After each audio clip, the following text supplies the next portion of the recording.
Merci de nous rester fidèles. Mesdames et messieurs, bonsoir et bienvenue dans ce 16h30. 229 nécessités ont reçu des sacs de riz du groupe audiovisuel Nyeta. Cette donation entre dans le cadre de l'opération Ramadan de la radio et télé Nyeta. Helping Head et le cadre pour la citoyenneté et le développement durable ont également remis des vivres à 600 familles.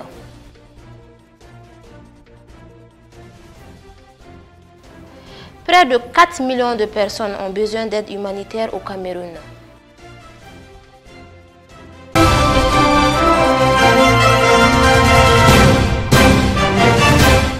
Une fois de plus, bienvenue et très heureuse de vous retrouver. Comme je vous en parlais tout à l'heure dans les titres, le groupe audiovisuel Nyeta a remis ce samedi matin 16 avril une importante quantité de vivres aux nécessiteux en ce mois béni de Ramadan. Comme chaque année, Nyeta a respecté la tradition.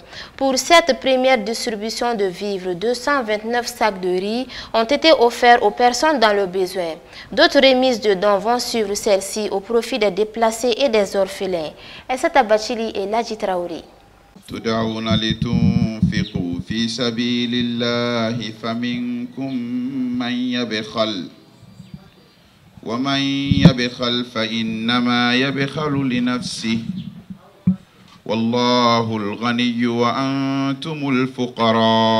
À travers l'émission humanitaire Johnny Behine à la Kahineila, la radio et la télévision Nyeta ont procédé à une remise de vivres aux nécessiteux en ce mois béni de Ramadan. Veuves, démunis et orphelins ont exprimé leur soulagement en recevant ces sacs de riz. Bon, je suis très contente aujourd'hui parce qu'il y a beaucoup de gens qui sont dans les besoins, qui n'ont pas de moyens et tout. La radio, elle est là pour subvenir à leurs besoins. Et donc, je pense que cette initiative, c'est une très bonne idée. Et je souhaite beaucoup de succès à la Rakotagne. Conscient de la précarité de la vie en cette période, ce don du groupe Nyeta vient à son heure. C'est ainsi que 229 familles ont reçu des vivres en guise de soutien, d'appui pendant ce mois béni de Ramadan. La cérémonie que nous réunissons cet après-midi au siège de Radio Nyeta, c'est un grand événement. C'est la distribution des dons. Nous sommes au mois de Carême. C'est un mois béni, plein de beaucoup de choses. Et surtout, c'est un mois de partage.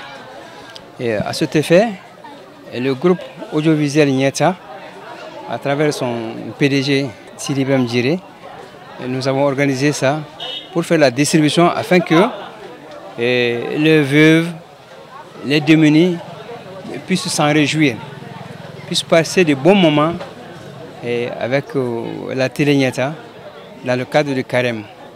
Nous sommes dans un mois de bienfaisance, le mois de Carême. Tous les ans, la radio Nyeta et la télé Nyeta font tout pour apporter de l'aide aux indigents, surtout les plus démunis. Donc cette année, on a passé le message à nos partenaires. Ils nous ont secourus en nous donnant des céréales. Nous sommes là aujourd'hui à ce don. Demain dimanche, à partir de 15 h, il y a un don pour les déplacés. Surtout les déplacés qui sont au Garbal de Faladje. On doit faire un don de 45 familles. On a des orphelins, donc on doit faire quelques distributions d'ici 2 semaines à peu près. Donc on doit faire la distribution de dons des orphelins. Les initiateurs ont remercié les donateurs pour leur soutien. À chaque fois que la télévision et la radio Nyeta les appellent au secours, ces bonnes volontés répondent sans hésitation. Nous remercions beaucoup les donateurs parce que vous parlez de télé Nyeta, de radio Nyeta. C'est pour le progrès de l'islam, pour le progrès de l'humanité en fait. Nous sommes très heureux ce matin parce que beaucoup de personnes ont pu bénéficier de ce don-là. Bon, nous avons fait la distribution à 229 familles. C'est quand même significatif, mais c'est surtout le sens du don qui est beaucoup plus significatif. Donc ça permet de faire un esprit de partage entre nous et que les familles vont s'en réjouir. Nous sommes très satisfaits pour ça. et nous vous remercions vivement. Vraiment, on salue tous les donateurs, ceux qu'on connaît et ceux qu'on ne connaisse pas. Parce qu'il y a beaucoup de gens qui nous font des dons, mais ils ne donnent pas leur nom. Même si on connaît leur nom, il nous est interdit à travers eux de donner leur nom.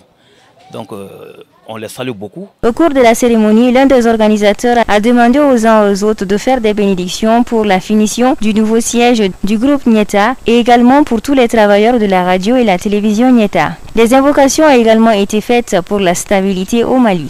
Nous parlons toujours de donations dans cette édition. En effet, l'association humanitaire Helping Aid, en collaboration avec le cadre pour la citoyenneté et le développement durable, ont procédé ce matin à leur traditionnelle remise de dons de vivres durant le mois béni du Ramadan. En tout, 600 familles nécessiteuses ainsi que 100 personnes handicapées ont bénéficié de kits alimentaires pour passer le mois de Ramadan dans la joie et soulager ainsi leur peine. La remise s'est déroulée dans la cours de la grande école de Djikoroni Para. Suivons le reportage.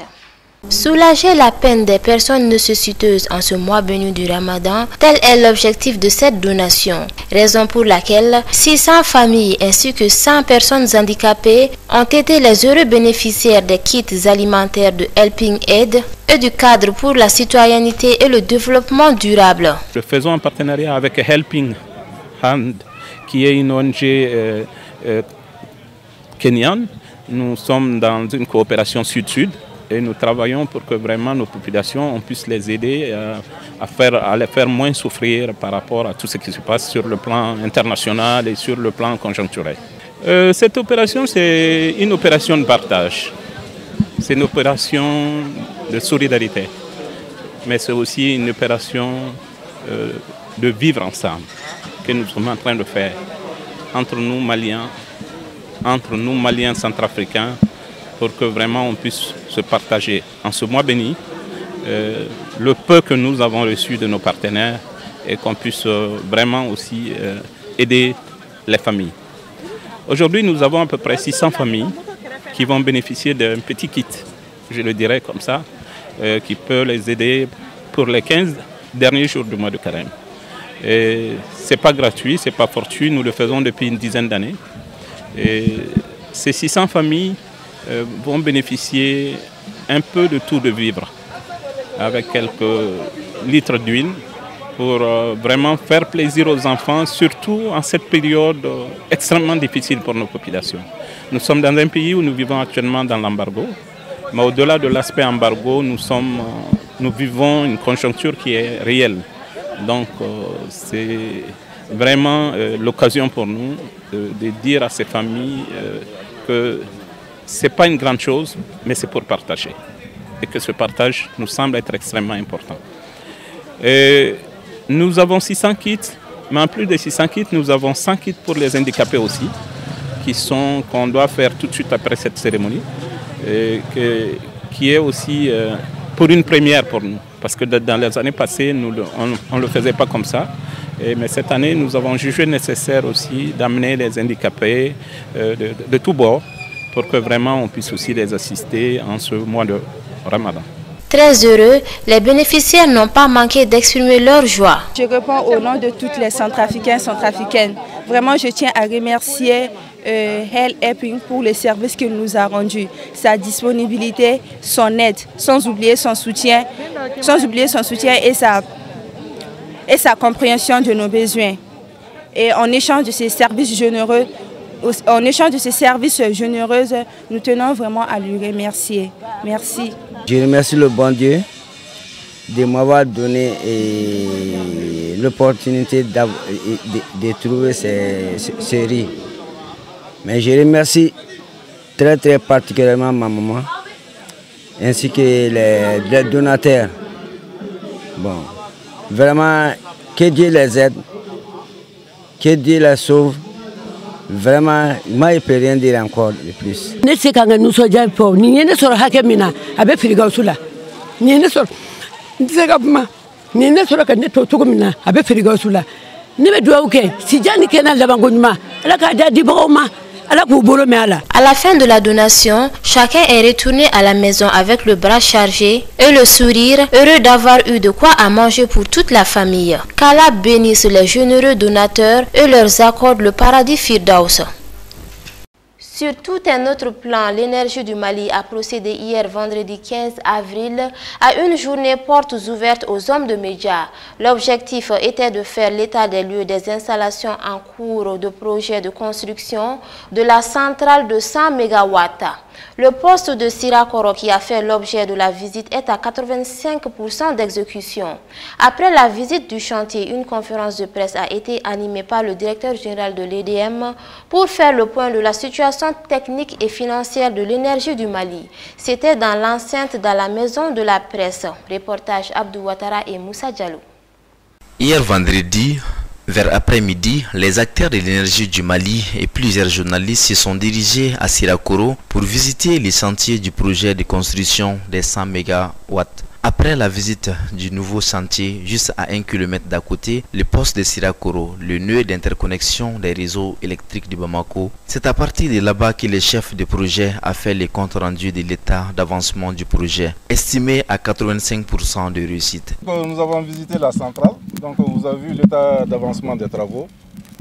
La centrale, nous avons vu les trois parties, la partie stockage des hydrocarbures, la partie salle des machines et puis la partie évacuation.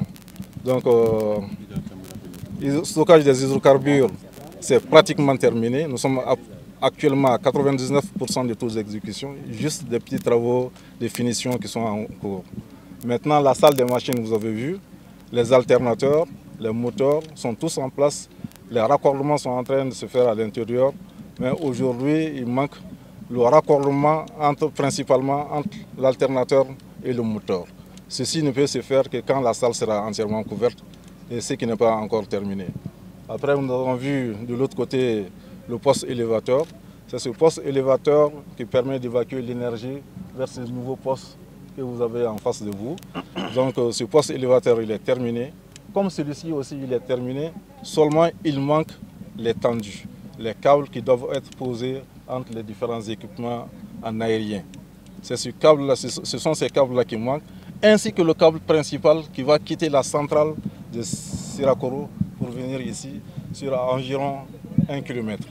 Donc ces câbles aujourd'hui ont fait les frais de l'embargo puisqu'ils sont arrivés après la mise en vigueur de l'embargo au poste, au port d'Abidjan et ils n'ont pas pu être acheminés jusqu'à présent sur Bamako. Nous prévoyons avec l'entreprise de dérouter ces conteneurs, ces expéditions sur Dakar pour pouvoir les acheminer vers Bamako. Aujourd'hui, le taux réel de réalisation de l'ensemble des travaux de ce projet est à 85%. Malgré l'embargo, malgré tout, les travaux continuent sur site. Sur chacun des sites, les travaux continuent et nous espérons que si l'embargo est levé, nous pourrons pouvoir espérer avoir dans les prochains mois les premiers groupes sur le réseau.